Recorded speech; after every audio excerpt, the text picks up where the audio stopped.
ఒక యువతి ఊరంతా తిరిగి తిరిగి తన మధురమైన గొంతుతో పాటలు పాడుతూ భిక్ష అడిగి జీవించేది. ఆమె గొంతు ఎంత మధురంగా ఉండేదంటే ఆమె పాటలు విని ఊరి ప్రజలంతా మంత్రముగ్ధులు అయ్యేవారు. ఒకసారి అలా ఊరంతా తిరిగి పాట పాడుతూ ఆ యువతి జమీందారు ఇంటికి చేరుకుంది. ఆయన ఇంటి ముందు పాట పాడటం ప్రారంభించింది. జమీందారు భార్య చేతిలో అన్నం పట్టుకుని లోపలి నుంచి బదులిస్తోంది. కాసేపు ఆగు, వస్తున్నాను అని. ఆమె అలాగే పాడుతూనే ఉంది.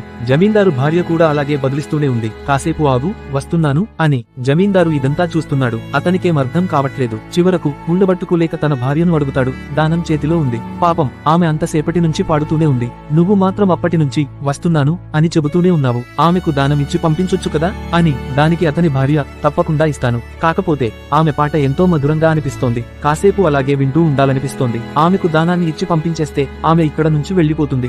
ఆమె గానాన్ని నేను మళ్లీ వినలేను అని అంటుంది. కాబట్టి ఈ కథ నుండి మనకు తెలిసే విషయం ఏమిటంటే, మనం ఎంత ప్రార్థించినా మనం కోరుకున్నది మనకు ఆ దేవుడు ఇవ్వట్లేదంటే మన ప్రార్థనను ఆ దేవుడు వినిపించుకోవట్లేదని కాదు. మనం అడిగే తీరు ఆ దేవుడికి నచ్చుతుందని అర్థం. మనం నమ్మకాన్ని కోల్పోకుండా మనం కోరుకున్న దానిపై నిత్యం పని చేస్తూ ఉంటే మనకు ఇవ్వాల్సిన రోజు ఆ దేవుడు మనకు 100 రెట్లు తిరిగి ఇస్తాడు. ఈ వీడియో నచ్చితే ఒక లైక్ చేసి ఇలాంటి మరిన్ని మంచి కథల కోసం